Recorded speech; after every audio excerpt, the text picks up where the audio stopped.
Welcome back to the SuperCoach Experience podcast. We're here on the wrap-up today, wrapping up the second half of round one. I'm the coach of Trip Jacket Mafia, Mike, and joining us as always for our wrap-up is the coach of Kiss My Behinds, Jake. How are you, mate? Yeah, good, man. I guess it's our first proper, wrap-up. Last week was just a little bit dabble, but it was quite a round, to put it simply. So I'm can't wait to get into it. Yes, and we did say we're going to have guests last week. A little bit of a, maybe not an exciting guess in the sense that it might be a predictable pick, but as always, they're all strong SuperCoach. We've got Savs, the coach of the Savage Burbos, late change to the team name. Come off what I think is a pretty decent first round score. How are you, Savs? I'm very good. Yes, we're the Savage Burbos now. A guy in one of our Facebook comments the other day suggested it, and I think it's the year of the Burbo, so I think it's only fitting to have the Burbos. Yes, started well in SuperCoach, 970. Did you ask that question? Is that what you asked? I did. I kind of mentioned that I thought it was a good score, but that was going to be my next question anyways. Okay. But yeah, 970. You wouldn't think that's a good score, but I think for this round, it's a great score. A lot of HIAs, a lot of dramas, a lot of the top high price options just didn't perform. It was actually a pretty crazy round one, and we haven't seen a low scoring round like this low in a while. Just with the big surprises. Some plays did perform really well, but just maybe not the ones we're thinking. So yeah, Sabs, your score and just early trade thoughts, obviously, before we start to dissect the 6 games that we just watched on the weekend. Yeah, 970. Obviously, I had Latrell, Teddy. I had Valentine Holmes as well, who turned up today. I was very happy with him, and just the eye test, he looked very good. So very happy with that trade in. I was pretty much set on no trades up until this afternoon when Taumalolo decided to be Todd Payton's worst student. Only 21 minutes. I get the game context and all that sort of stuff, but 21 minutes, you don't want to be having that with a forward. You just want to plug in there to get 40 points, 50 points for you. 19 points is not good enough. So I think I'll look at trading him out, but I don't want to panic too early. I've also got a Mitch Moses injury that it could potentially be a concern for myself. Plays Penrith this week, but before the injury, looked very good against the Bulldogs as well. So yeah, I think it's something I've got to relax. And as Timmy said, just wait till the emotion goes out of it and then think properly. Yeah, good planning as always. And yeah, I feel like you've dodged a couple of the bullets. I think starting with the fullbacks you did, looking at it before all the game started, I was like, this guy's crazy. But yet again, on the money. Over to you, Jake. How'd you score and what's your early trade thoughts and team performance so far? I scored quite decent. I think I got 935, so a bit under Savs, but I'm happy with the score considering I picked the worst possible captain option you could have got in Nico Hines. But, I mean, it kind of was masked a bit by every other captaincy option kind of going a bit poo anyway. So, I guess trade options, I'm looking at nothing. I don't have any injuries I don't have Taumalolo to worry about. Don't have a Spencer Linu. I guess Tupanua might be the one if we get any idea that he's out for a couple of weeks. Might look to move him on. But other than Terrell May, there's not really anyone that stands out in second row or front row for around that price. Yeah, I tend to agree with you. I went 832, which was a lot less than you guys. Not really happy with the score, but I've clawed back from a lot less. It is what it is. Some good picks, some bad picks. Yeah, I captained Kalen Ponga. I also had Drinky, so my fullback combos weren't that great. Harry Grant and that didn't really perform for myself. There wasn't really anyone that overly killed it. Went with a pretty vanilla starting lineup and probably paid the price for it. I've got Spencer Linu. We're not sure what's happening with him yet. I'm not really worried what happens. I am going to be booting him from my side. I left 100K to pre-plan to only use this trade. So I'll be going Linu to Terrell May. And after the last game, which we're obviously going to dissect, I really want to find a way to get Laybud in. It would probably require me to boost. I'll wait till TLT. I know, look, let's just get it out of the line and the sand. Now, it's round one. A lot of these players didn't perform to what we thought they would, but don't panic yet. All of these guys, give them another chance. They're guns for a reason. Let them have another chance, and I'm going to be in the exact same boat. Wanting to watch some of these guys, but I know people are going to jump on the guys with huge squads, but just from Zach Labour, they've got a really good run, and I really think what we saw today wasn't just an anomaly. I think he can really go on with it, and at his price point, he's at a mid-range price point. I definitely see myself bringing him in before round 3. So if there's a way I could upgrade Drew Hutchinson for Labour, I'll be looking at it. Although at this stage, I'm prepared just to save one trade and just do the Spencer trade. Let's get stuck into it. The first game, a round full of upsets. If anyone tipped 8 out of 8, I'll be very impressed. It was a touchdown to flip. The Knights got beaten by Canberra. Sabs, you called something like this happening. I was surprised. But yet again, the Raiders reminded us that they're going to show up. What did you take from this game, Sabs? You said I did call it. I did, but I get why everybody else was kind of thinking it would be different this year, because I think a lot of different sides had big preseasons and they look like they were ready to go for round 1. And it just felt like the game was moving on so much that from round 1, teams are going to be as fit as they can be. So I understand why people think differently because of that. But I guess with Canberra, are we surprised? Their forward pack is one of the best forward packs in the competition. I mean, looking at their backs do a job. They just don't have the superstar there. So I think we've got to treat the Canberra matchup with a bit of respect until they show they leak a bit of defense, because that will happen at some point, because obviously with their attack, the lack of attack will be their undoing sometimes. But with this game, Ponga looked very good in the first 20 minutes, but then after that hit from Hudson Young, did it rattle him, or was it just, I don't know. I don't know if it rattled him. I just think the Knights just couldn't click, and therefore the fact they couldn't click and put some points on, your fullbacks like him, they're going to be dependent on those. There was that try that got disallowed that went through. Like that could have been a few more extra points to him. But I'm definitely not worried about Ponga. Like, obviously, you don't want your 800K plus guys scoring things like this because their price is just going to decrease, which I guess doesn't always matter if they're guns. But at the same time, you don't want to start round 1. You want to be able to jump onto these guys that lose money. So key talking points from this one from a SuperCoach perspective, like we're not going to obviously go for everyone because we've got 6 games to go through. We touched on Ponga. Jake, your owner of Ponga, are you worried about the score? Like, do you think it's just a one-off, warming up a little bit? Yeah, not worried. I mean, he got 50 without any attacking stats. Yeah, I mean, Cowboys still leaked 18 to the Dolphins. So I'm not really worried about him. The attacking stats will come. He, like Sav said, did look good for the first 20. But the Knights, they dropped far too much ball. They seemed just out of whack. They had like 4 halves playing on, and they kind of got in each other's way, I think. So I maybe put that one behind. Same for those Marju owners. I guess they fucked out a bit. He got, 58 without any attacking stats. You kind of take that and wait on attacking stats where you're going to make up. So, yeah, I guess probably it's going to be the common theme in this podcast. We'll just put that one behind them for all these high-priced players because a lot of them did not fire, and I guess Callum Ponga was one of those. Yeah. Let's give him a second chance. The key points from the Knights game on the injury front, which I think is important to mention because it's going to create opportunities come TLT since we're a pre-TLT podcast. Dylan Lucas, a head knock.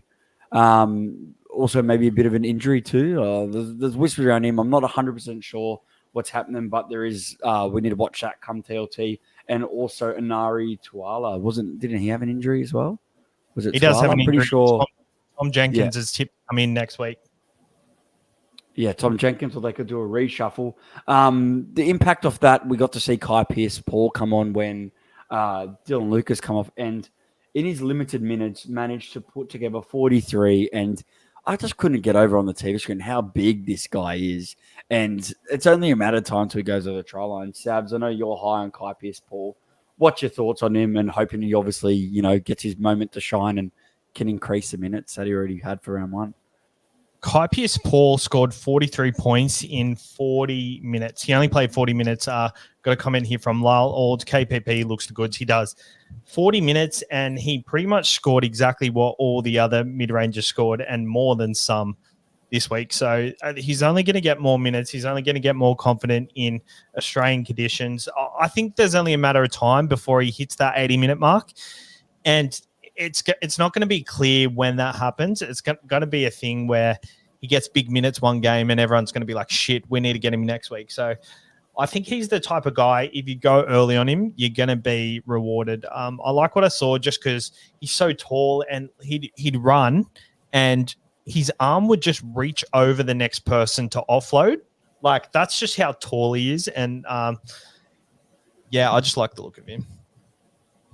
Yeah, definitely. He looks great. I guess it's just the hard thing with him is the fact that Dylan Lucas didn't play the full thing. We don't know kind of what their minute share was going to be. Like, I think he'd probably play around similar timing, but let's face it, he only come on because of the injury. So, to be honest, if he would manage to get those points, I think at that price, he could be a sneaky option if some of the other mid-rangers don't fire because he does come in at a nice price.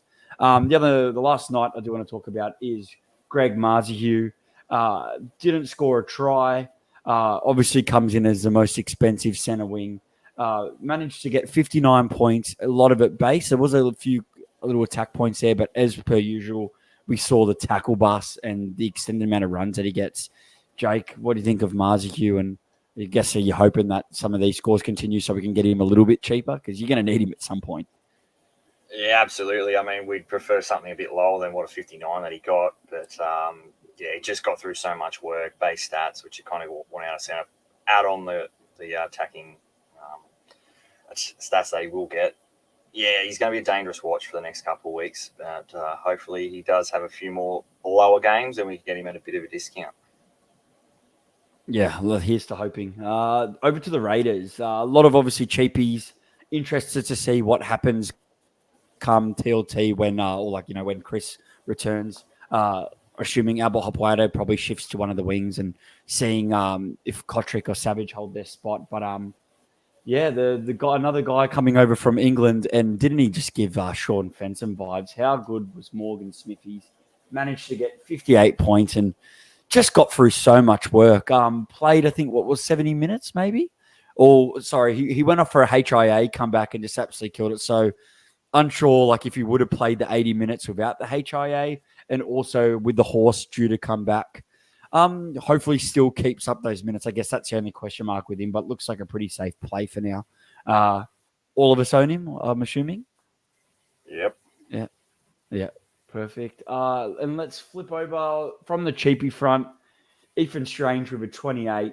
We've got Danny Levi with 45, who looked like absolute mud before scoring that try. So, that 45 is nice. Me and Jake were talking about it last week, that sometimes that round one score is not as good as it looks because realistically, after 1 week, if that's going to drop out, and then without that try, we might be stuck with 10, 15. And then picked up a little bit of an injury on the injury front. Yeah. It's only a quarter, so I think he should be all right. Yeah, and flipping over to Ethan Strange with a 28. Just struggled to get fully involved while kind of the forwards dominated this play, but just an early tip from the team. I'm really considering playing him over Tua Picky this week. They're going up against the Tigers, and we haven't seen how the Tigers go. I think he might be it looks like an attacking stat. We could see a 50+ from Strange. So to be honest, 28, I wasn't really expecting, without any attacking stats at that price point, can't really argue. Before I move on, boys, any other Raiders you think I missed that we should talk about that are high on the watch list? Yeah, I've got one that is definitely on my watch list. Considering Mitch Moses got injured mid-game, I'm looking at Jamal Fogarty with the goal kicking. He averaged 62 last year with the goal kicking, scored 63 this game. In a game, he played very well, but you kind of look at that game that he played and it doesn't translate to SuperCoach just because he kicked so well and didn't get any try assists or anything. Plays the Tigers. He got 2 try assists, didn't he? Yeah, off kicks. Yeah, on SuperCoach, he's got 2 try assists in there. Yeah. Okay, there you go. 63 points, 2 try assists. I guess that is worrying, but he's a pretty good goal kicker. Has the Tigers, New Zealand Sharks, Parramatta, Gold Coast. Just someone who I'm considering that could be a bridge to Cleary. That's all. Yeah, that's fair. To be honest, not many of the halfbacks scored well this week. It was pretty desolate for all of them.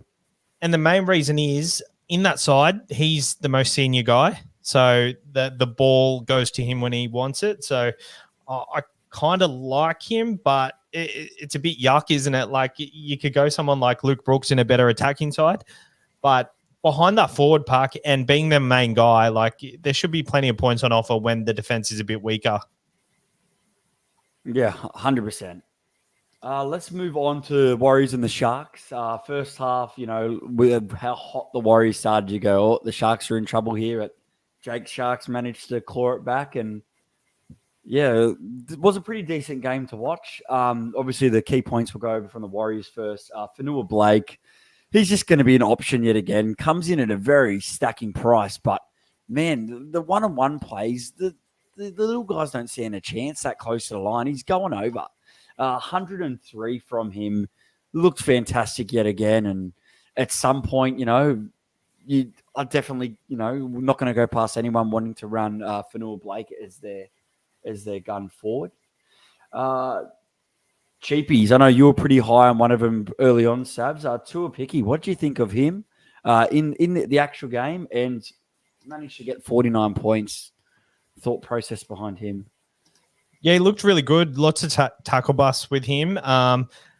Didn't see that ball playing. I was really keen on him because all I remember last year is him slotting into CNK's position and like nailing that right side fullback role where he just passes the ball into the back line and gets a try contribution or a try assist. So we didn't see that. He kind of ran the ball a lot more than he passed. But I guess Jake, as the Sharks fan, how did you see him? Did he look dangerous?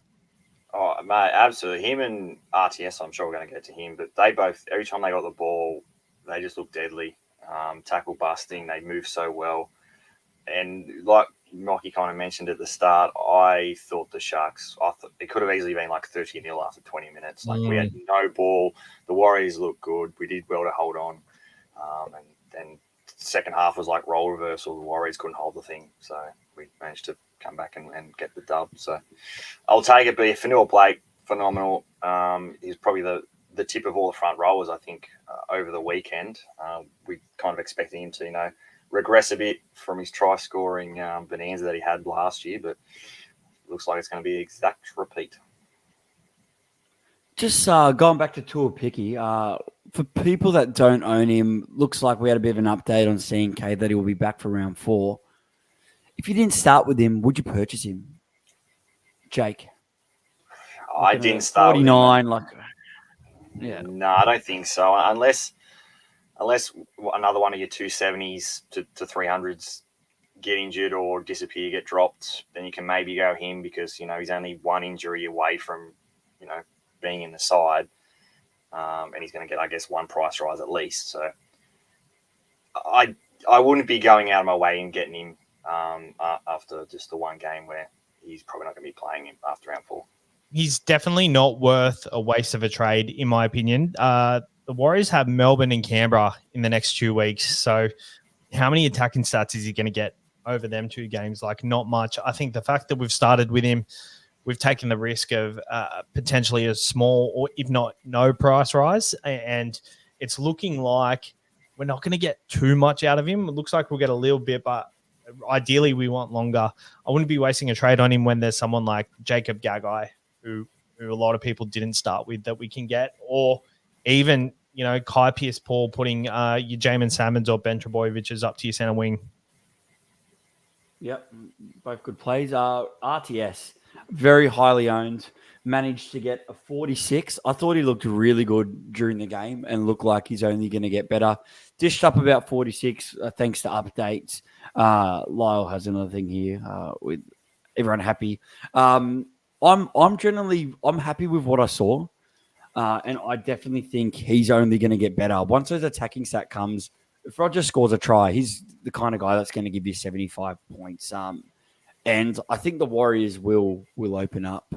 Did anyone think any differently? Jake, did you anti-pod RTS, or you ended up getting I don't have him that 42%. I was like, I'd rather go more pod route, and I nearly got my bold prediction. I went 45, and he goes and scores 46. So I'm pretty gutted about that because he was way below that, and then updates helped him out. But yeah, if you're an owner, I wouldn't be unhappy. I mean, you're not happy, but you're not unhappy. You're kind of content with, I guess, 46 points. No attacking stats. You take that from a centre wing at 530k. Teams are scrappy to this early on, and the ball didn't get out to him in clean ball. He went looking for his work, and I think Cronulla Sharks. I feel like the Cronulla Sharks didn't have any possession in the first half. Warriors had all the ball, but Cronulla must have defended really well, because I was watching them and I was like, Warriors are getting up the field so quickly, so I didn't realize how good their defense was, but they were swarming RTS every time he got the ball. There was 3 people on him. He'd break that first tackle, and if he has 10 runs, he's got 8 tackle busts. So he didn't get that many tackle busts on the weekend. I think they will come when the focus isn't on him, because they've got strike everywhere. Yeah, agreed. One last Warrior, Luke Metcalf. I really hovered and looked at him as a 5'8" option, but chickened out. Managed to score 70 on the weekend. Obviously scored a try, but 480k. I know he heavily relies on attacking stats, but yet again, this guy just proves that he loves finding the try line. Jake, former Sharks player in Metcalf, thoughts on him? Is he on your radar, and can he keep scoring these tries? I mean, he's not quite on the radar. The fact he's based at that price, you would have had to start with him. There's no 5'8" really went down, so no one's going to really be. We've got other problems, put it that way. We've got front row to deal with, so we're not really going to be dealing with 5'8". I guess if he keeps that up, maybe if your backup makes enough cash, you can kind of get an upgrade. But even still, he's that awkward price where you'd rather be going up to your guns like Dylan Brown, who was quiet, but I guess, I don't know. Not really. Not for me, Metcalf. Yeah, that's fair enough. And over to the Sharks ends. A lot of high scorers in this one. Mulatalo topping the count at 87. Talakai at 75. But the big one, Nicho Hynes, most expensive guy in the game, pops up his lowest ever SuperCoach score of 26, and he was maybe the 3rd or 4th highest captaincy option. Savs, let's put a hypothetical state here. You never sell a gun. I understand that. But what happens if he comes up against a Bulldog side that he averages really high against? Mind you, he averaged really high against the Warriors, and it didn't matter this week. Does he then become a potential sell in your idea? I know it's a bit crazy talk, but if he manages to dish up another low score, assuming that the next week his BE could be well over 200. Against the Warriors, it was always a worry, just because he averages really well against the Warriors, but the Warriors looked very good in the preseason, and I feel like they're a much different side to what we've seen from them in the past. So I can accept the fact that he only scored 26 on the weekend. If he comes up against the Bulldogs, who looked quite leaky, looked like there was points to be had, and it could be the Trindle effect of Trindle being in the side and being a more dominant type of ball player. If we see signs that is actually affecting him, then I think you've got to consider it, especially if you do have Cleary and Hynes. I think if they both don't score well in the next game, I think you've really got to consider it, because you could take a massive hit with your salary cap. We saw in 2022 when the people that started with Tom Trbojevic, they just didn't fire a shot all year, just because they spent so much and lost so much money because of him early on in the season. So I think you've really got to weigh up the upcoming matchups. I think if you've only got Nicho and he scores okay and he looks all right, I wouldn't consider selling him. But if he looks bad, the eye test is always the final test, in my opinion. And if he doesn't pass that, then I think you've got to go with your gut judgment. My gut judgment at the moment would be he is not a sell. But if you do have both Nathan Cleary and Hynes, I think you've got to consider it for sure. Yeah, it's a painful start for the people that took the 2 best in the position. I'm just hypothetical. If he had another low score, I'd definitely go to the drawing board and see what I can do. But let's face it, you're going to want him come into the season. Yeah. Like Jake and I, like we said before, that if he comes up with a 120 plus next week, he'll still have a high-ish break even. But once the round goes, that's a first score that's going to drop out. So although you might get a potential drop, technically he might not end up losing as much as we have. The Sharks have a bit of a softer draw. Jake, as a Sharks man here, you're holding strong with Nicho Hynes. Do you have any different thoughts of what we do? No, 100% holding strong with him. I'd be very surprised if he has any sort of quiet game against the Dogs, and then we versus the Tigers the week after. So I don't expect him to be quiet in 3 games. The game just wasn't there for him. He did a lot of defensive work. They ran him a lot, and he was good in defense. I'm not too sold on, I guess, the Trindle effect affecting him. I think it was kind of just how the game played. So I think Nicho will be back next week. And you kind of mentioned if he comes out and gets 100 or whatever sort of score, and the price wise, it's not really going to be about the price because he's not going to leave our team if as long as he's showing that it's the Nicho Hynes of last year. That's all we're going to care about, even if it's a less than ideal score. Yeah, 100%. Let's move over to the next game. My guys, the Panthers, went down 8-0. A nil, third time in a. Take us through it, Mikey. What happened? Look, we don't like starting on a loss, but at the same time, we started on a loss last year and still won the comp. So can't be. But at the end of the day, hats off to the Storm. The defense was unreal. I actually had my tip on the Storm till Munster was out. Thought that was enough to get Penrith the win, but I just know we like a bit of a shaky start after what I saw at the World Club Challenge. Like, they've still got a few combinations that they have to work through. But I still thought the attack looked pretty good.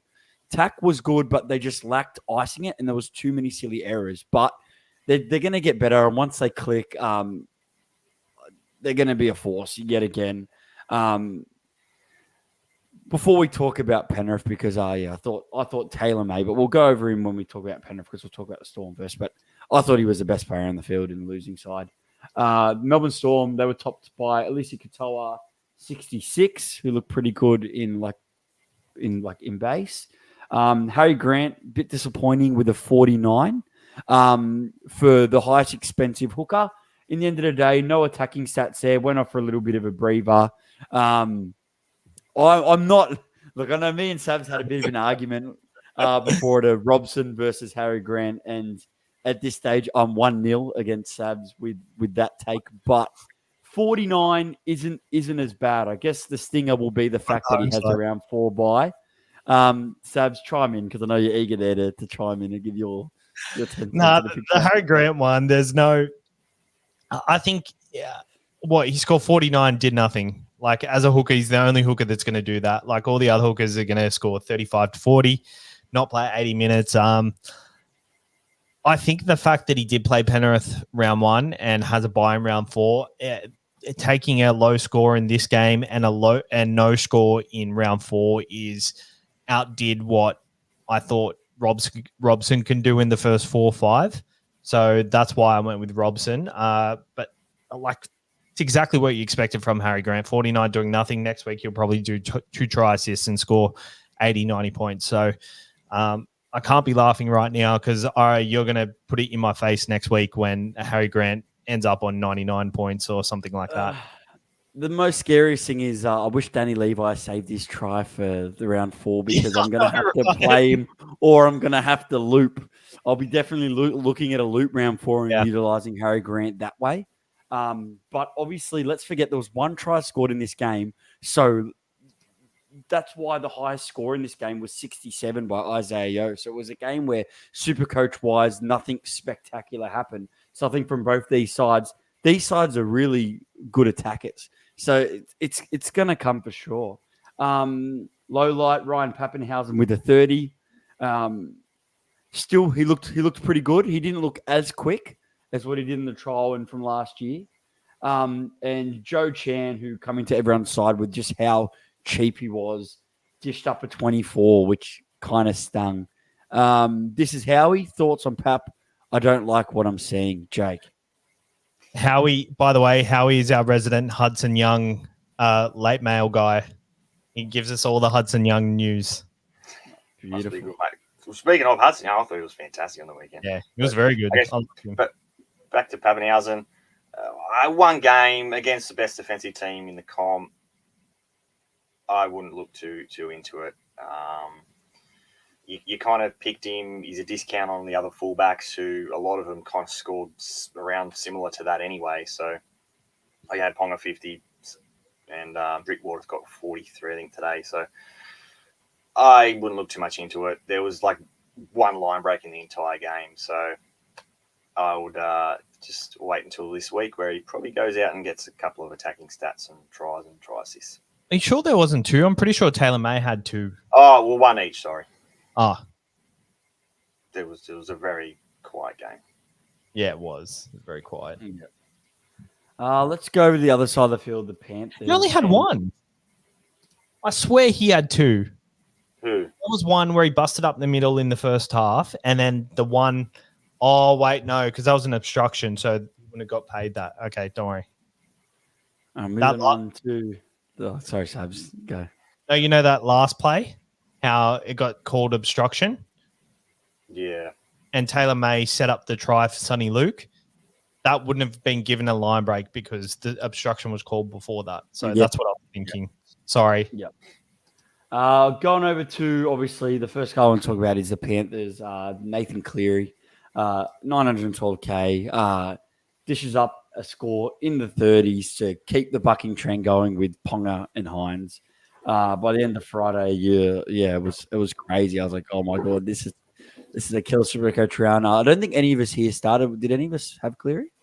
I think most of us faded him. So I guess happy only having one of the two. It's a bit of a headache having the two. But let's take a look back at last year. And last year he dished up 53, 40, had a bye, and then comes 77, 124, 158, 86.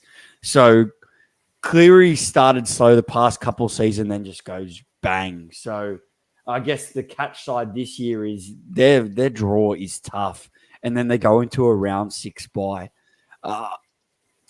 Same quick chat with Sabs. Would you think of, is he going to be a thought to, you might have to sell him if you've got him and Hines? Obviously, you wouldn't sell any of them this upcoming round. That is out of the question. But are you starting to think of a contingency plan? With Cleary, I think having them both is going to hurt with the price drop. But with Cleary, I'm confident he's going to come good after, this first 3 games or whatever. So I think you expect to have that price drop. I think I'm also confident with Hines as well that he's going to come good as well. So it's just a bit weird. Like, I'm more confident in Cleary doing it. So I probably wouldn't sell Cleary because he's just going to pull your pants down if you sell him. So I wouldn't be selling Cleary and I wouldn't be selling Hines. So maybe that's my answer. I wouldn't sell either of them because when all these people go off these two, you've got these high upside guys in your side as pods, maybe, probably not, but a lot of people will be off them and a lot of people who are ranked high will sell them quite early. So I'd lean towards holding them and just work around with what you have. Just lock them in. Don't even worry about their price. I know I've just done a complete backflip, just saying that they were going to lose heaps of money, but I know they're going to come good. So I don't think it's worth worrying about the money. Yeah, as Lyle says, don't lose money if you don't sell. They are top price players in the game. Exactly. That is true. But at the same time, if you then hold them and can't get all these other guys, and then let's say they both lose 200 to 300K, then the correct answer would have been to jump off one. But that is just a scenario, which is probably you'd back both these guys. They've done it for long enough now to back them. But at the same time, I guess starting with Cleary, I think you got to stick with him. For the guys that didn't buy him, my plan was always to get him after his buy, look at him from there. So I think, you've just got to kind of take the bullet, but trust in him. I think Ivan will have him fired up. They didn't score a single point. And the grudge match against Parramatta next week, it can always go either way. Like, these guys' games can be high scoring. Penrith seem to always find a way to lose these ones. But you'll know he'll be up for a big game. Other points, just quick. Let's touch on Isaiah Yo at his price point, 67. No attacking stats, just gets through a ton of work. Barnsley was like kind of, we're speaking about him and seeing how kind of good he is, and at the same time, then we're just like, you prefer to take someone with a high attacking side. But realistically, if you want to get a guy that's just safe in that second row position, then look no further than Isaiah Yo. Jake, let's flip over to you with Taylor May, 67 points. He looked phenomenal. He's put on some weight. He now weighs 97 kilograms. People were worried how he looked in center. Didn't pass the ball, but he looks like he could fill into Stephen Crichton's shoes. Like, I feel like that left edge, I'd chuck Toa with him. Chuck another tackle buster with him. I would. I think someone with his burning pace, flick him onto that, or Taruva just has to support playing more. But quickly butt in, Stads, go. Yeah, Taruva can't finish tries. Like, he's not a good winger for finishing tries. His best asset is his yardage, and he'll still get that. All he has to do is be that support player for Taylor May. I think he's the perfect partner for Taylor May, to be honest. Maybe we just haven't seen it yet, because I thought there were a lot of other opportunities from his line breaks that should have been iced. But it just seemed like a hard man to tackle. Jake, if you didn't jump on Taylor May, would you be looking at definitely bringing him in before the potential price rises? Yeah, I mean, he's not going to skyrocket out of price, I don't think, unless he, could come out next week and, score a double, score 120. But, hey, he looked fantastic. Like you said at the start, probably the best on ground in the game. Didn't look out of whack defending either. I guess the big knock that we kind of all had was defensively, I reckon he'd probably get found out, but he defended really well with Taruva and I guess his inside man, Luai. So, I think Taylor May is definitely proven why a lot of people picked him, because he played quite well. Yeah, he did. That's for sure. We're going to go before. I'm not really going to, or other than Liam Henry as a cheapie, scored 36. Got about a bit more minutes than what I thought he would. I'm happy with that as a bit of a slow burn. I guess just the big watch will be if Sorensen comes back this week, who will miss out. Surely I think they keep Henry over Eisenhoof, but we're not sure yet. But when Sorensen comes back, he'll go straight to the edge, won't he? Garner will push back to the bench. He'll play bench. Well, they had Lindsay Smith playing out on the edge, which you assume would be straight to Garner. Garner and Sorensen would, yeah. So, Liam Henry was still the second front row on after Lindsay Smith. Well, so Eisenhoof can play in the middle. So I'm just saying there's a small opportunity. On the other side. Eisenhoof is more a guy they like to replace Isaiah Yo with, because he's got a bit of ball playing in him.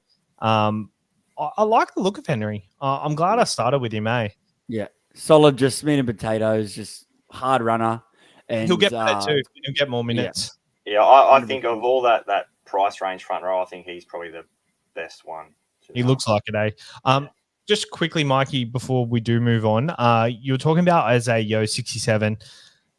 Timmy was very high on Eliesa Katoa from Melbourne early on in the preseason.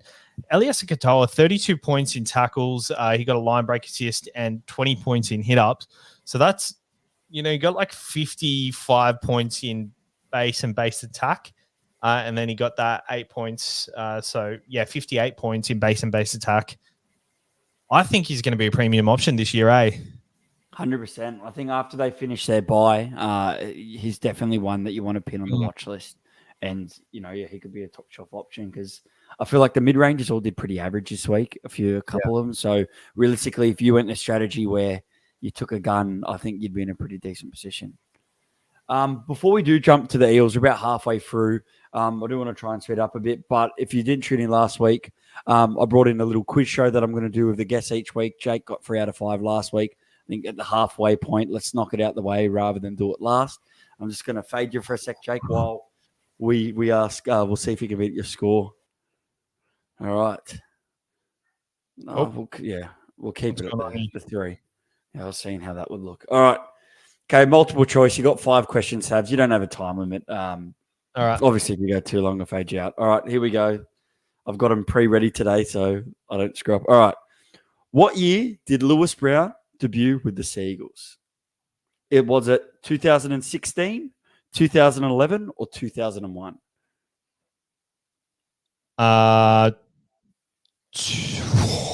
Testing your manly knowledge here, mate. 2011. Incorrect. 2016. How many games did minor premiers and grand final winners Melbourne Storm lose during the 2017 season? Was it 6 games, 1 game, or 4 games? 4 games. Correct. Which player retired from the NRL career after losing to the Sydney Roosters in the 2018 grand final? Was it Billy Slater, Cameron Smith, or Ryan Hoffman? 2018 grand final, it was Ryan Hoffman. It was Billy Slater. I thought you'd get that one. Oh, I remember him getting suspended. He nearly got suspended for his last game, and there was like a massive thing. And I thought, in my mind, I thought they'd free off. Yeah. Bit of a plot twist one there. All right, fourth question. Which Manly Sea Eagles player made his State of Origin debut for New South Wales in 2017? Was it Dylan Walker, Tom Trbojevic, or Jake Trbojevic? Dylan Walker. It was Jake Trbojevic. The guy can't get the man. He's got 2 Manly questions wrong. He's a Manly fan. I'm not a true Manly supporter. You know that. Yeah, I know. That's why I'm catching out. How many times was Cameron Munster sent to the sin bin during the 2018 NRL Grand Final? 2. Was it 0, 1, 2. or 2? Yep, he knows his shit there. That's with a score of 2 from 5. So, Jake, you were still our leader. Even with the 2 Manly questions. Wait, now to be fair on Sabs, he wasn't a Manly fan back in 2017. So yeah, you should have given me Newcastle questions. True. But to be honest with you, I'm just pulling them randomly out of a box and shuffling through the one that I think. So whoever's on next week, a tip: go and do your 2017 trivia on NRL. Yeah, that's the majority of the questions are from. It is around that era. A lot of footy from like 2009 to 2015 is a blur for me, just because I was like off footy. Mikey is the reason I got back into footy again. You're welcome. Yeah. All right, so if you win SuperCoach one day, I'll expect a share. All right. All right, now let's move on with the teams. Let's go on to the Parramatta and the Bulldogs. Parramatta were the heavy favourites in this one at Bankwest and come away with a 26-8 victory. Big talking points. Brad Arthur the Liar ran his 2 hookers. One of them did pretty well. Joey Lussick, 61. Did get a try assist and looked actually pretty good. Does anyone have the minutes? I didn't look at the minutes. I should have pre-looked at the minutes. I'm not sure what their minute share was for the hookers. Lussick played big minutes at hooker. He looked very good. I think he played. Hands came on the field and Lussick was still on the field, but I think Lussick did go off for the last 20 minutes. So Lussick played 63 minutes. Yeah.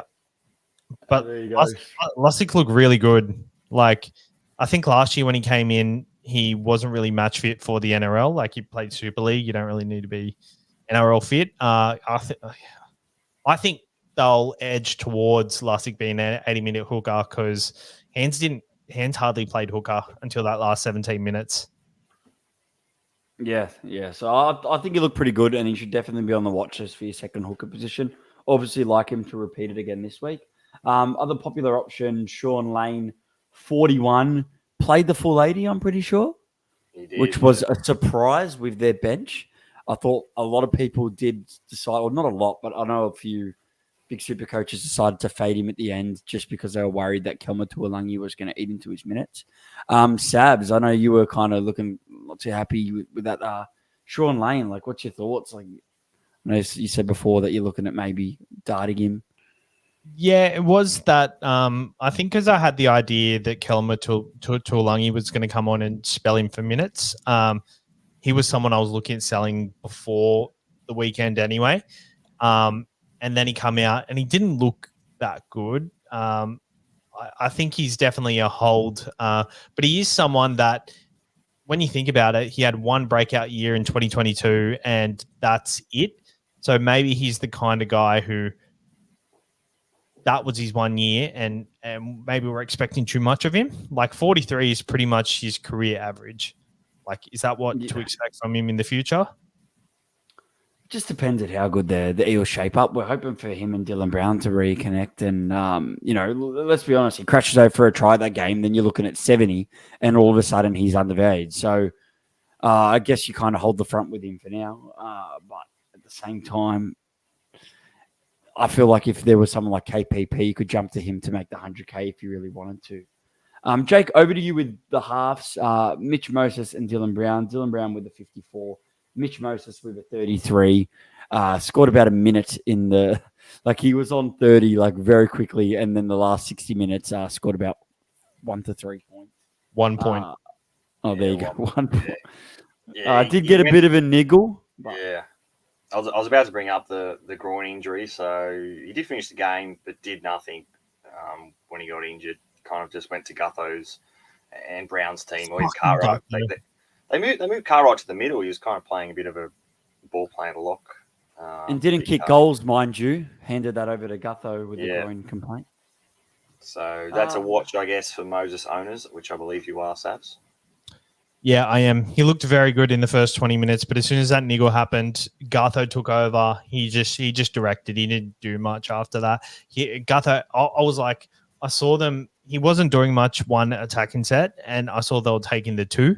So I was like, yes, Moses is going to kick the goal here, get 4 points. And then Gutho took the tee, and I was just like, oh, my God. But he still looked like he had intent, and he wanted to stay on. So I'm expecting this injury not to be that bad, but plays Penrith. I would have liked him to capitalize on that Bulldogs matchup, but I'm not too worried. I did my groin the other week. I like pulled it slightly, and I got this massive bruise on there, and it took about a week to heal. I actually played Oztag for your team 4 days later, and it was still a bit tight. So I think he'll be right. Look at this. Savs plays injured. Look at him. What a freak. I just play through it, mate. I'm a battler. The top scorer. Oh, sorry. Go, Joe. No, I was going to say the other half, Dylan Brown. You kind of expect more than 54 from for 780K. 26. Yeah, they scored 26 points, and he did look good though. Just I guess maybe the Moses injury kind of meant he went into more of a ball playing rather than a runner. I didn't get to see the back end of that game, so I didn't see the whole thing. But Same.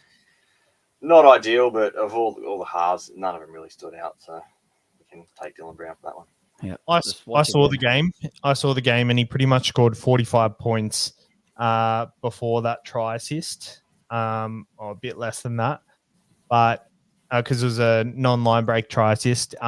He looked good, but as soon as the Moses injury happened, Gutho took over everything. Gutho was the creative player in every single play. So still think 54 is not bad considering it's round 1. Yeah, 100%. Just for how much he costs, and I guess just added salt to the wounds of all these other high-priced guys getting sub 50. It just hurt. Bryce Cartwright, one of the most probably brought in guys next week. I definitely think that's going to happen with 116 in only 68 minutes. Obviously went over for 2 tries, both with line breaks. The Cardi party's revived. He revived himself last year and comes out with a statement game and goes up against his old club next week. And this guy's, it's unbelievable. He had 5 offloads as well, which as super coaches, we absolutely love. So he's not putting the offload away. I was surprised he didn't play 80. I guess that's something to watch, I guess, with Sean Lane as well, because we were always under the impression that Tuolangi and Sean Lane were going to split.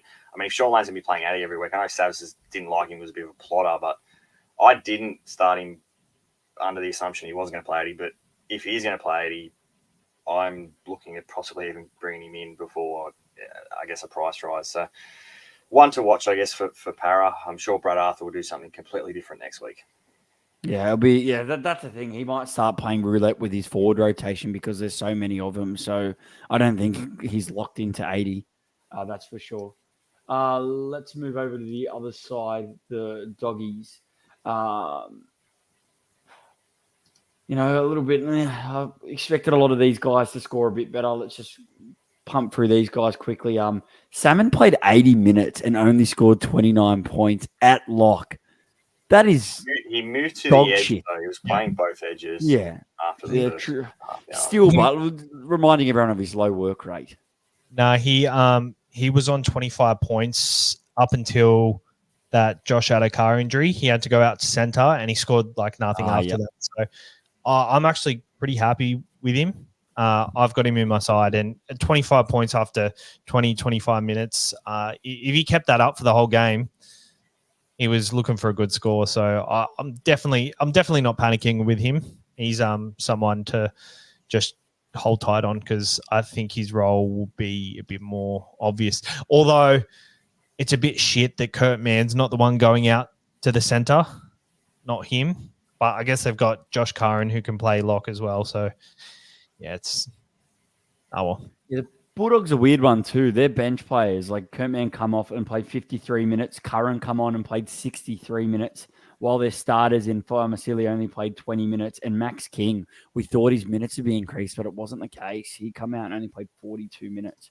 And then Curtis Morin played 25 minutes. So it's just really not what we were expecting from the Bulldogs. Like, I wasn't expecting that minute share.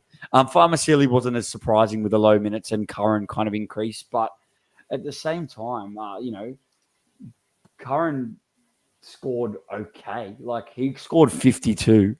At the 420K and kind of having to sit there on your watch list. But the other mid-rangers, Viliami Kikau with a score of 44 with a try assist, just reminding owners how heavily reliant he is on attacking stats. And even when you get him, you need him in multiples. Otherwise, he's a killer. He's not in that Penrith side anymore. Anyone get trapped by either of these guys? Or I don't think Curran's a bit of a trap yet. But yeah, Curran definitely not a trap. I think it's quite promising the fact he came on and played the rest of the game. I guess we get another look this week. A big speculator. He come on and played a front row. Do you reckon he might get a bit of a front row duel, say round 6, if he is always that first guy coming on for that first front row? I mean, could get front row duel. it's a very good point, and if he does, that'd be huge, being able to jag him in the front row rotation. But that's a very, very good question. Surely we can start a rise or a movement here to get the duel just as an option, not even an owner. But I mean, for that to even be considered, he's still got to be playing these 60 minutes. If he's playing less than that, and you also got to put him in your second row for another 5 weeks until he is available in front row from the time he's probably ready to leave your side. Yeah, you leave your side. I know you've mentioned the injury before, but it's probably important to note Josh Adokar was actually in a sling. So the physio is reporting that it could be like, from a medium to a serious injury. So AC joint weeks. Yeah, so keep an eye on that because it probably Karaz scored 49 points, updated pretty nicely at center, but probably moves to the wing next week to cover Adokar and probably see Bronson Sherry come in. So, Karaz is someone we're looking at with, a lot better on the wing. So that also, and then also Bronson Sherry, another cheapish guy on the horizon. So I guess both of those guys should definitely be noted on your watch list. And then probably the other one was just Drew Hutchinson. Pretty average, 30, 34, without really any attacking stats there. Bulldogs did only score 8 points. So at the same time, he didn't look like being involved either. Like he was trying to direct them, but I think I went Hutcho over Salmon, and just because of the 80 minutes. But as I said, I'll be looking to upgrade him to Labour in the next 1 to 2 weeks. I think that's He's a good just move. I just think there wasn't many other options, and I preferred him over Salmon just because that forward rotation was a big question mark, and it still is a big question mark. There's 4 forwards on the bench, so it's hard to make a move there. So it'll be interesting to see how they rotate it next week. We've almost been gone for an hour, so let's try and pump through the next ones. Titans and the Dragons. Dragons looked great, and honestly, you look at their draw and you go, wow, like a lot of these guys I'm now seriously looking at as SuperCoach options because I think that they can do a job for you early. Before we get that, let's quickly speed run through the Titans. Tino Farmasili at 64, looking like, yet again, Silly. a good. Playing Bulldogs. For us, Plus 12. I'm not even going to try. Farmasili, but I'm going with. I forget I even do it. It's just second nature to me until you guys laugh. But 64, and he's just going to churn out stats. I thought the Titans looked mud. They looked very poor in this game. Does anyone want to try and gouge out some super coach options from this one? Because none of them are on my radar after that. I guess Bo Firma was a popular choice. Not Keenan Palacia. Yeah, I see what you did there, but you were keen on Palacia, and I told you that he was absolute mud. And he got moved to the bench. So if anyone took the risk from him getting moved to the bench, then ouch. Bo Firma, 34 points. He was a disappointing. I think we can forgive him. I mean, Foran was a laid out. If you throw Foran in there, Firma's instantly going to be a lot more of a danger to score, I guess. But they look terrible, the Titans. I do have one. Philip Sammy. I know we look at him every single year, but you love Philip Sammy, and I got dragged into him last year too. I jumped on the bus. You know what? I've never owned him, but I just love him. 22 points in tackle busts, 23 points in runs, and he scored 45 points. So 0 points in tackles. Oh, I mean, he got 5. No, that's it. Legit. 22 points, no tackles, nothing else. 45 points in just runs and tackle busts. So I think note that this side's missing David Fafita, Kieran Foran, and Jaden Campbell. So you might be onto something, Sabs. Yeah, I think he's definitely someone once all hands are on deck. He played outside Brimson as well, so I think he'll get a lot of quality ball as well. But with sides like this, you can't jump on people who you think are going to do well in sides who you think are going to do well. You actually got to see them do well before you jump on. And I've seen nothing from the Titans yet. The only thing I've seen is they've got a new coach, and the new coach hasn't done anything to prove that he's made the side better yet. But Tino still a beast. It's almost like a one-man team for poor Tino. Farmer silly. Farmer silly. Over to the Dragons, and boy, Zach Lomax, how good did he look kicking goals? He was just everywhere. Looked so good on the wing in that new formed combo there. Jack Bird and Lomax, they look great. I know he doesn't want to play on the wing, but geez, he needs to stay there for SuperCoach. I mentioned before the Dragons' run is pretty decent, and their buy isn't anytime soon. So, to be honest, it comes in at 630K as a premium center wing option. Like, I definitely think, you'd like to see him repeat it next week, but the fact he kicks the goals, he's got to be up there for, before potential price rises. He's got to be on your list, because I guess the Dragons look like they can be the early season, they always seem to be at the top of the table. The March Premiers, everyone likes to call them. So I see him winning a couple more of these games. Zach Lomax, Jake, what's your thoughts, man? Jeez. Good. I'm kicking myself because I was big on him because I thought he was going to play fullback. I thought he was going to be like a bit of a rotating fullback with Sloan. So I was like, wing didn't really do any fullback in the trial, so I went against it. But he had 24 runs or 26 runs in that game. So he's going to get tons of work, good for tackle bus, offloads as well. And he's going to be getting more tries at wing than he would have been at centre. I don't know, Dragons, they were surprising. I know the Titans were dreadful, but I don't know, maybe Flano's quite a good coach. I mean, he did win a comp with us, so maybe he does have something of Flano. But I thought Moses Sully was quite good as well. He got 53 base alone. He had a lot of runs. It seems like a lot of their work is going to be from their outside bats, because no Sloan ain't taking a hit up. So you're going to have Rav, Sully, Lomax, Bird doing a lot of runs to, I guess, advance them up the field. And I was quite impressed by the Dragons. I love that take. I definitely see it happening. Like, if the Dragons attack keeps clicking. Yeah, look, they played a really bad Titan side. Let's go back to that firstly. But he's definitely a guy that you could definitely see, that big body in the centers that could absolutely monster another opposition and end up with a huge score like this. And with this base, like, honestly, I wasn't really looking at many Dragons ended up starting with Flanagan. But after this, like, I feel like you got to at least have him on your radar. Can I just go back to Lomax quickly? 37 points in runs, 20 points in tackle bust, so that's 57 points, and then add 16 points for his goal kicking. That's 73 points before any attacking stats. He got 2 line breaks after that, and then he got a try, which pushed him up to 108. But I think him on the wing, if you're expecting 37 points with the potential of tackle bust and goals after that, like, I take 37 as a floor from a center wing any day, because I know lots of center wings can pump out, 20 or something like that. But a 37 before tackle bust, before goal kicks, before all that other stuff, I think, I love the look of Lomax. Yeah, a lot of these center wings put their hands up on the weekend, and to be honest, 630K is not a bad price for a goal kicking center wing. And it's not at all, with a nice draw.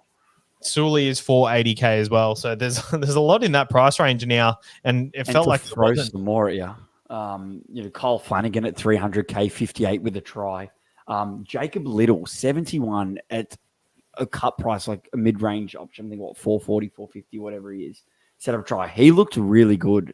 If he can continue to churn out the minutes, if there is anyone looking to, drop off a Harry Grant, which is absolute crazy talk, but they want to do it to maybe get a Lomax or something, he could be an option. If he can continue to do this, he might be someone that you could happily have as your starting hooker.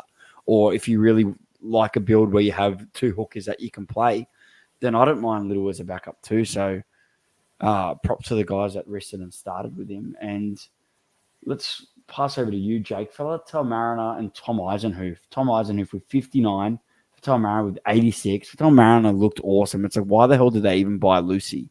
Lucy is yet to come back, so I guess the big watch will be see what happens with him. But honestly, if Fatal Mariner managed to pump out some minutes, even Eisenhoof, like one of these guys I think will stay fine, but the other will drop off. What's your thoughts? One of them could be a really good pickup in round 3. They're both mid 350, like mid 300. Yeah, I guess they kind of only fell into the role that happened because Blake Laurie was ruled out. That means Eisenhoof went from back row to lock, and then RFM went onto the edge, played 80. Lucy come in as well. They could end up both on the bench, but I know Flano, I don't think he changes the winning side. So I think, there's going to be a watch in the next couple of weeks. I think for the whole Dragons, I don't expect them. Well, we say we most people tip them to run last, and they go and do what they did there. So maybe Laurie comes back on the bench. Like there's a world where he could, and they just keep starting Tom Eisenhoof is just like, that's why the Dragons would have bought him, just an experienced head to experience up their forward pack. So there's a world where maybe he just puts him on the bench to start. And it sounds like we're all going to be watching the Dragons very closely. Who would have thought that after round 1? It's crazy, and I know they did versus the Titans, but I'm just saying they have a lot of good price players that if they can continue to do it with a nice run, there's money to be made. And that's all I'm saying. We're not just going, shit, they scored 28 points to 4 against the Titans, get them all. But no, but they've got some options. Savage, you look dying to jump in. Started with Kyle Flanagan. Just wanted to put that out there. So did I. Did you? Yeah, I started with Kyle Flanagan. When I saw the lack of center wing options, I decided to put Strange down there, and at 300K, I thought I'd rather take the risk on someone that I know is going to play 80 minutes. And yeah, look, without that try, he probably gets 28. But hey, it's a good start. I'm not mad with that. Over to the last game, and we'll wrap it up. We're going just over an hour. The game from today, Dolphins, Cowboys. The Cowboys helped me get my bold prediction, which was a bit controversial. 43. You won't get that easy in the future. Round one, there's a lot of leeway. Yeah, no, you can't. It's a round 1 bold prediction, mind you. Still got it right. 43-18 here. Some big surprises here over the Dolphins. Thomas Flegler was a well talked about option coming across from the Broncos. He jagged 72. I'm just going to fly past these Dolphins. If you just want to digress or expand on them, we can. Marshall King, popular hooker, back up to Harry Grant, 46. Bo Stock, popular-ish, mid-range cheapie. 38 got saved by the try in the end, but yet again, we saw it last year without attacking stats. This guy is going to score real low. So to me, I'm just very scared playing him at any time. I'll tell you what, he looked good though. Like when look good. Yeah. When the Dolphins put it together, like he looks bigger and stronger. He looked like he had a bit more intent to run out of his own end. Like 14 points in hit ups. It's not great, but it's definitely more than I expected from him. I mean, they didn't have much ball either, the Dolphins. So, a more 50-50 game, he gets definitely more runs. Yeah, Herbie Farnworth with 49. Oh, sorry, did we not finish, Jake? No, all good. I think it's finished. You just look like you weren't ready. Oh, no, Herbie Farnsworth with 49. He didn't jag any attacking stats and still managed to put up 49. And people were heavily talking about him as an option coming across from the Broncos. If he manages to score some tries, I know he's not cheap, but the Dolphins do have an early bye, which kind of you wouldn't want to jump on now, would you? They got a bye in round 3, pretty sure. So I guess for the Dolphins, it's all a bit of a wait and see now. 20 tackles. 20 tackles for Herbie Farnworth. That's a lot for a center, right? I think that's pretty decent. Yeah. A base of around like 40-ish or like 49 there. Like I think that's a pretty decent performance. Like I guess if you were paying that much for him, you would expect a base around that. But just important to note he scores a try today. He's on 80. So which are going to come. The Cowboys are great call, Sabs. 103 for Valentine Holmes. To be honest, looked really good, but just to He's me, actually updated to 108. The updates have come through, so it's on 108. Just then? I haven't refreshed. Yeah. Refresh it. Live boys. up. I'll refresh it. But looking at it, I can't believe that he scored. Like, look at it how he played. He played really good, but I didn't think it translated to 108 points. I guess those goals definitely add up as well. 28 points in goals. He got a try assist. He also got a line break assist quite early. And I don't know about you, but like this is the first time in a while I've seen Valentine Holmes like run. He 130. He comes off the back fence, doesn't he? Oh my God. He always used to do it, and he kind of fell off for a bit. But oh my God, he was scaring me because every time he was running, I thought he was going to get injured because he was just running with no intent for his body. I thought he was very good. Their whole back line looked very good. Like Zach Laybut, how good of a game did he have? He was that first try was amazing, and he just continued to have a good game. Obviously, big question mark there. I'm sure we all agree on it. I don't think that last one was a penalty try. It was not a penalty try. Let's face it. So he was gifted 17 points there. I could not believe that call. He probably should have scored it anyway. So yep. Also fair. Still a good score without it. Yeah, for sure. Also, Murray Tuolangi also turned up with 101, and I had him in my side quite a bit in and out through the season. I did talk him up when our centre wing won, and Spewing I didn't stick with it. But going back to Zach Laybut at 460K, I spoke about it at the start of the pod. I'm highly looking at him. Understand that he scored most of those points in attacking stats, but I just think he seems to make these attacking stats from absolutely nothing. He was breaking the line from nothing. Like it didn't take much for him just to bust through. He had a nice little step, bit of a palm, and bang, he was through. And now you're looking at how the Knights played on the weekend. They go back to North Queensland next week. You know what I mean? I'd feel like he's a guy that if I could find the way to do it, I'd jump on early and just take the risk because he just looks the goods and he's really young into his career. Savs, you looking at him? Yeah, 40. He was in my bold prediction for 70 plus, so we'll put a tick there. He 103 ended up on 40 base. That first try, Jake, he went through untouched, and there was a lot to do. So there's obviously talent there, and he's done this. He's at the price he's at. He only played 4 games last year because he killed it when he came in last year. I think we've seen enough of a sample size to know that there's value there. And the fact that he got 40 base today in a game where it's probably a good sample size of a game, but you usually see these scores and you're like, if the base was there and it wasn't good, you're a bit worried and you want to see that the floor game. But with this guy, he just looks like he's going to bust a tackle every time. Like, looks like, did you say, Jake, a Joey Manu type runner? Yeah, just kind of the way he kind of goes off his right foot and he kind of runs, he fans. He just seems, to me, just reminded me like a Joey Manu sort of player. He's a big lad. And yeah, can move. He definitely has it. I think it's kind of sucks for us Savs because we have our homes. We don't want to. I think we both have a lot of Cowboys, so we don't want to load both center wings with exactly. Cows. But if you don't have a Cowboys outside back, I think Labor's definitely the pick of it at that price because he looked phenomenal. Yeah, 100%. A lot of the Cowboys looked phenomenal. Also, Jeremiah Nanai. I know I screwed up that word. Jeremiah Nanai looked very good. We did in the second row podcast. I know me and Jake touched him, and I also know that I think you and Timmy might have touched on him, Sabs. Yeah, we actually did. And he 86 scored a line break try, which he's normally scores at tries of kicks. He scored a line break try and looked really good as a premium option. If the Cowboys attacks back on, looks fairly good. 2 line break assists as well. But like the thing with Nanai in the past, not much base, a lot of tries through kicks. But today, I just saw a physical second rower. Jake, what do you think of Nanai? You've owned him in the past. Yeah, I owned him last year, and like you said, he was kind of just relying on tries. But they kind of went to him early and let him either run the ball, pass. He's kind of got it all. So. Yeah, it's kind of the same thing, I guess, with the Val Holmes and thing. Everyone's got Lukey.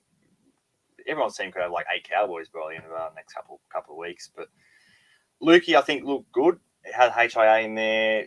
It was kind of a weird rotation with it as well because he came off later on, then went on in the middle. Yeah.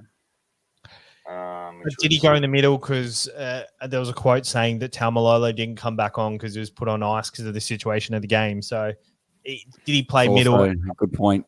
That wasn't planned. Like it's a bit awkward owning these Cowboys, isn't it? They did score 43 points. With a lucky try. Points. Yeah.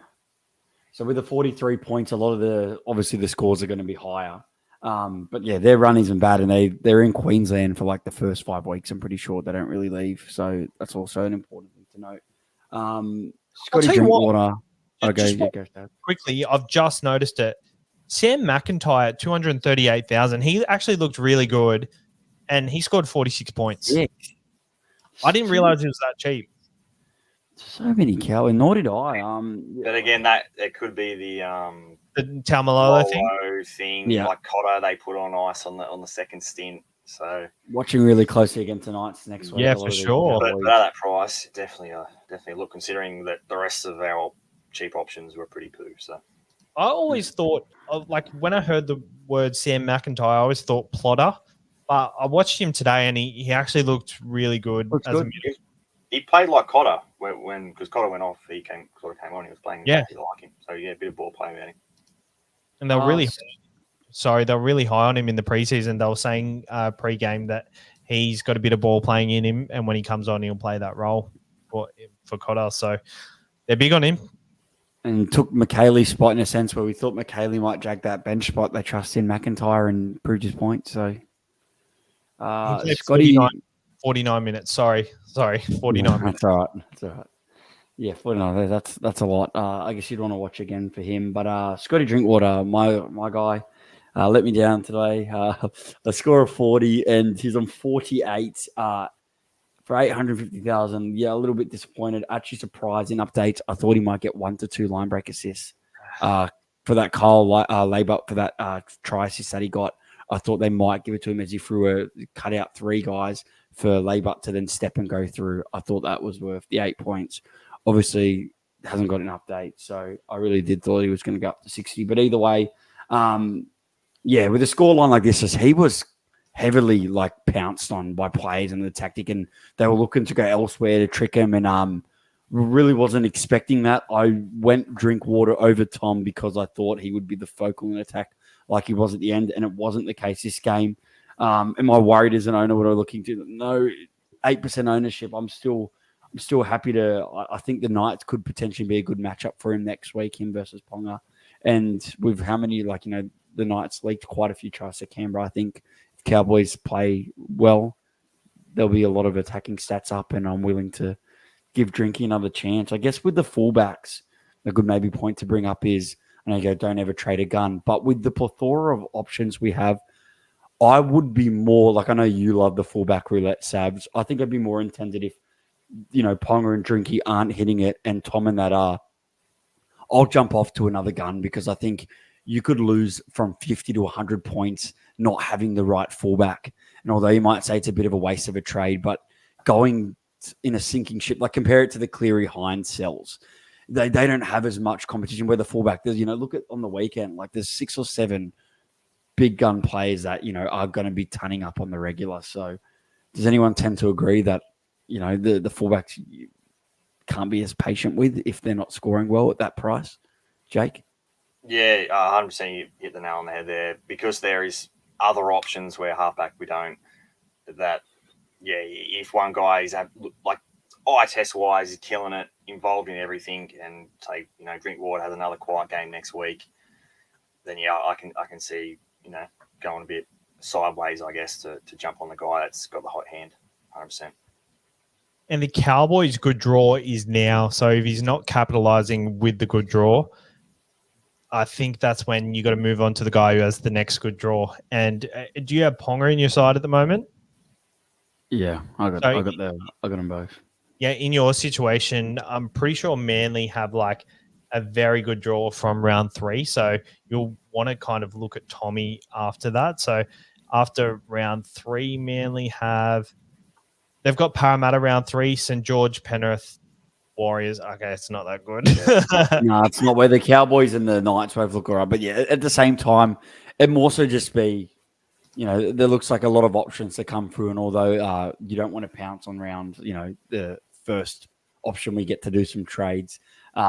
I guess the most important thing that we probably vanilla and we say every year, even though we all seem to, I know Sabs and I boosted the last couple of years round 1. It's always important to only trade when you need to. You know what I mean? Only not rush your hand. I've never used 2 trades in round 1. Oh, not never, but in the last 3 years. You used to boost 2 years ago. You boosted first up. Or I know you went for your boost quicker than any other human could. So what I usually do is I never trade in week 1 to 2. I'll do 1 trade max, and then round 3, 4, 5, I'll boost 3 weeks in a row. Yeah, very cool. Just one more play to end on, because I know you owned him. Jason Taumalolo with the 16 and a major drop in minutes. What's your thoughts, Sabs? I know you mentioned it early, panic stations. Sabs, is it time to panic, Benny G?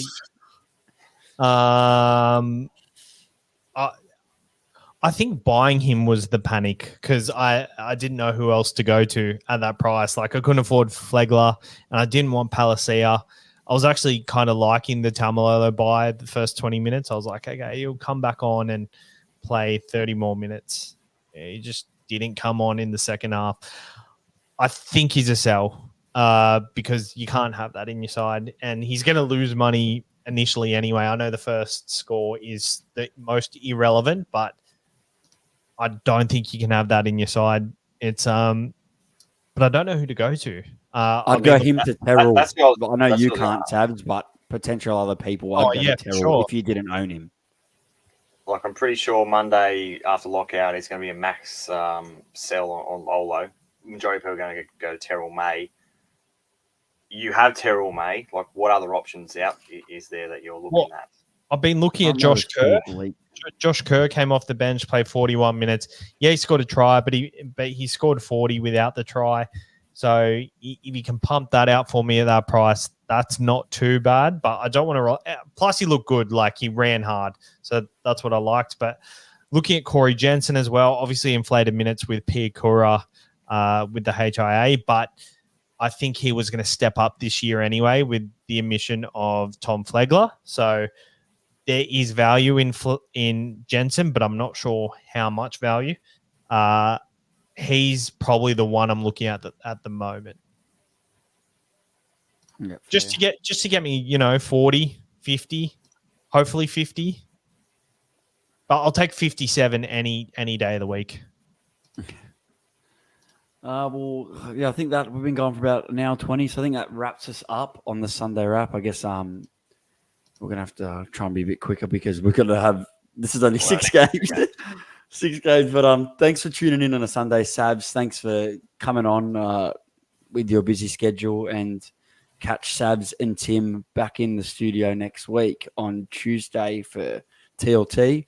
Jake and I won't be doing our bold predictions live as we'll want to see TLT and stick to Instagram and all that kind of stuff where Sabs will keep posting the new ones and hold us accountable as well. We'll give a little tally because there will be a punishment at the end. Yeah, the good thing is head to our Instagram if you don't at the moment. It's just below there, the SC Experience. What we're doing, or our Facebook, it'll be posted on our Facebook as well. What we're doing is every week we'll have 3 bold predictions. Actually, you had 3 more that I've got to go through, Jake. I forgot what they were, but I can find them. We're going to keep a tally. So because we're putting the photos up every week, it's easy to keep the tally. I don't even need to think about it. The photo's there from the week before. So we'll keep a tally. And the loser, I'm pretty sure we decided on like a bikini wearing podcast or something. Maybe we should put up 3 or 4 options and put it on a poll for the fans to decide. Get them involved. I like it. We'll come up with the options, but because otherwise we'll get some crazy shit come through by a lot of the guys. Like your mates will be trying to stitch you up, Jake. I think I'm on the bottom at the moment, but we'll see the update anyways. But anyways, good luck with TLT, guys. Good luck with your rankings for round 1. Don't let that first round get you in the dumps. It's plenty of time to come back, reassess, and don't burn those trades when you don't need to. All right, thanks, Jake. Thanks, Sabs. See you guys next time.